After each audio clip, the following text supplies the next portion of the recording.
Wednesday, February the 19th. Lake level is about the same as it was last week. It's been about the same for about 3 weeks. They haven't been dumping much water from Beaver, and they haven't been letting too much out of Table Rock. A little bit of generation they've been doing has been in the middle of the night. Water temperature, it's anywhere from like 34 degrees to I've found as high as about 40 degrees. Now, I fished several days last week. Fishing's really been pretty tough, but we started to figure something out last weekend, and it's been worked up and through the week for me. I had a couple guide trips this week, but last week my partner and I, we fished down lake for a couple days, from Long Creek Bridge to Ants Creek till about back to Baxter, and it seems like everywhere you go, there's dying shad everywhere. In 2 days of fishing, we actually had one bite and caught one fish. So we fished a tournament Saturday.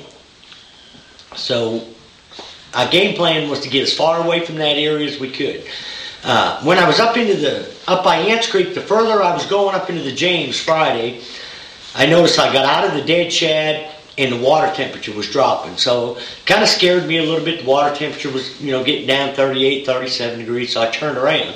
Well, we came back that night, came back home, and our game plan for Saturday was to go about as far up the White River as we could go. We've done good up there in the past, several years ago when the conditions have been like this.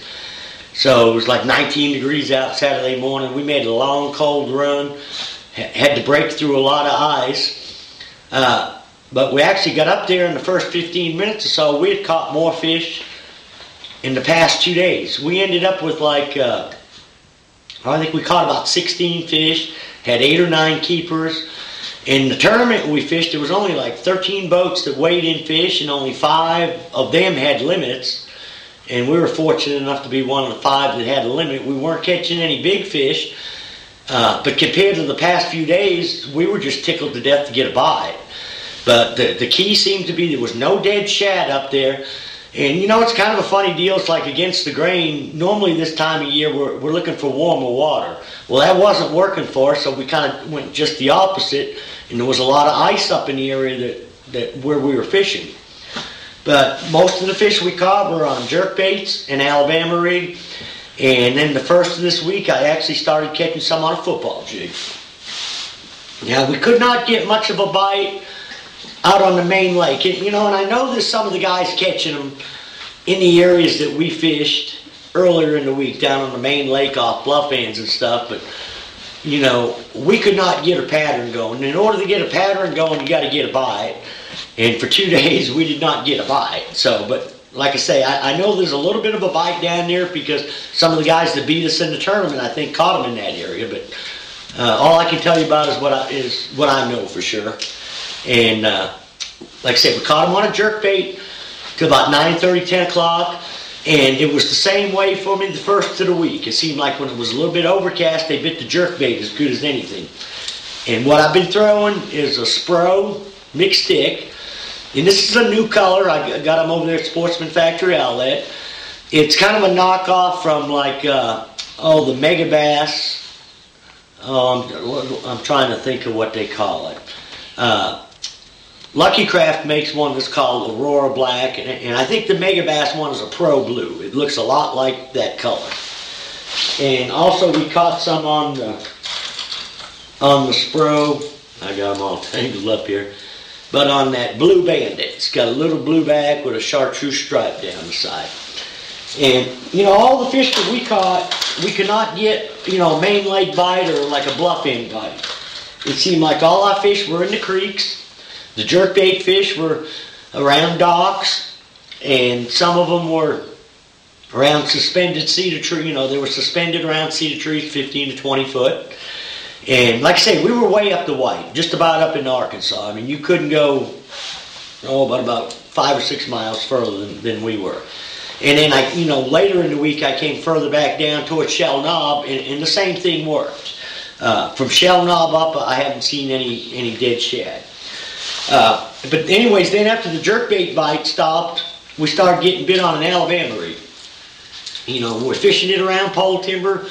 on, pretty steep banks, and it didn't really seem to matter if it was a channel bank, but as long as you could set the boat in about 30 foot of water, cast up to about 10, and the whole key with the Alabama rig, it seemed like the bait had to be bouncing off the bottom. We caught very few fish suspended on the A-rig. We caught them, like I say, on the bottom. And that's kind of what keyed us on to the jig bite.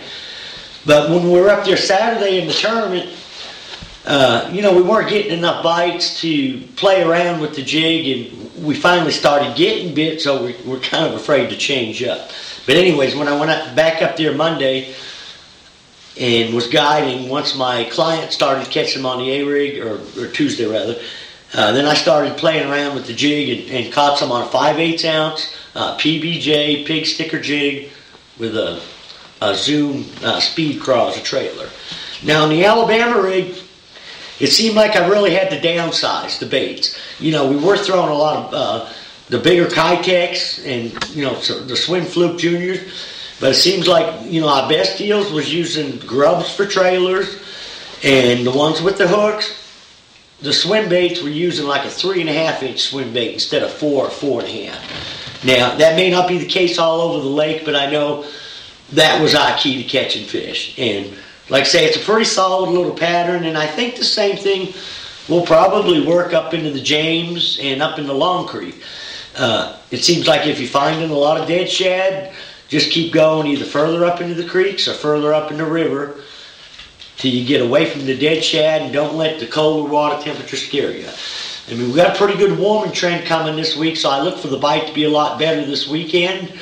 But then it looks like we got another front. Well, it's going to be a lot cooler next week again. So spring's trying to get here, just hasn't got here yet. But the way the fishing's been, I don't think it's going to get any worse, because when you can fish 2 or 3 days without a bite, like I say, I mean, every day now it should just be starting to get better as that water temperature starts to warm up. So until next week, good luck, good fishing.